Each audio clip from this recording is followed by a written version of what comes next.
Greetings and blessings. You are tuned in to Throwback Talk with V Fox, and of course, I'm V Fox, your School of the Legends team correspondent for the Washington Redskins.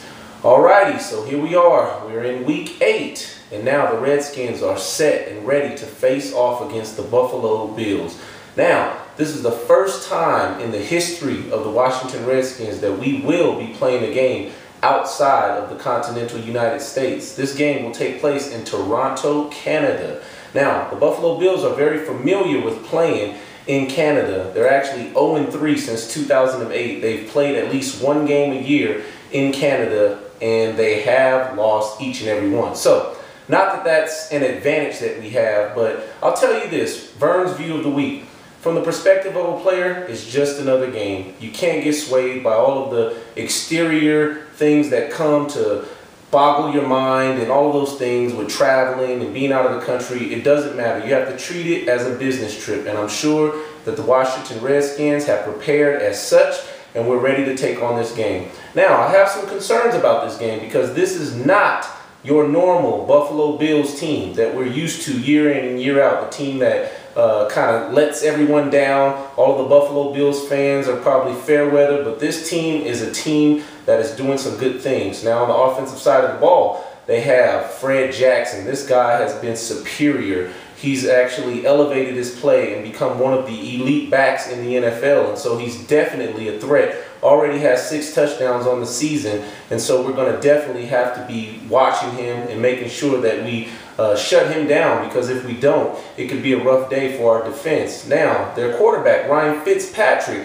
has been playing excellent football. He has stepped up his play as well and solidified himself as a starting quarterback of the Buffalo Bills.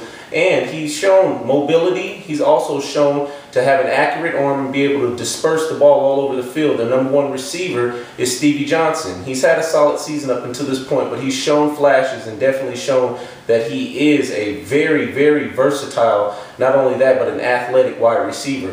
These Redskins, we've practiced all week. We've had a good week of practice.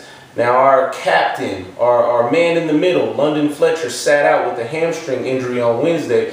But I would venture to say that he'll definitely play in this game.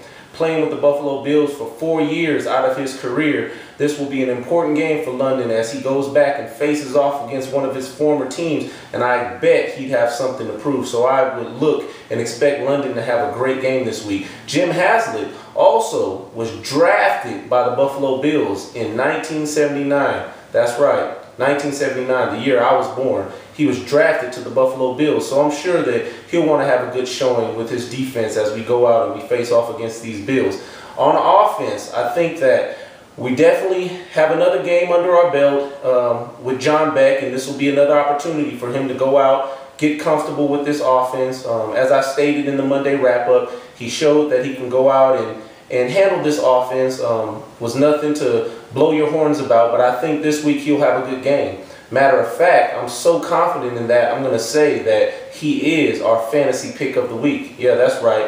John Beck, the new starting quarterback of the Washington Redskins, will be my fantasy pick of the week. Now, on the offensive side of the ball, we have a lot of people that we need to see what they can do. We got a lot of new faces with all of the injuries that have stricken our team with Tim Hightower and Santana Moss and Chris Cooley, and a lot of those guys actually going to IR. We're definitely going to have to see what some of these new wide receivers and some of the new tight ends and running backs can do, because we still have Ryan Terrain back there as a starting running back, and we're expecting great things out of Ryan. Ryan's become a little more comfortable with the offense, and this is another opportunity, his second start of the season. So we're expecting Ryan to go out and have a good game. But there's a lot to be said about all of the new players. We got to see how this thing is going to pan out, and I'm as interested as you are in seeing how it turns out. But I got a lot of faith in our guys, and I think they're going to get it done. Our defense has been great, too. Our defense, we've had a couple of mishaps the last couple of weeks, but I think we'll get back on track. On the back end, we're solid, we're strong.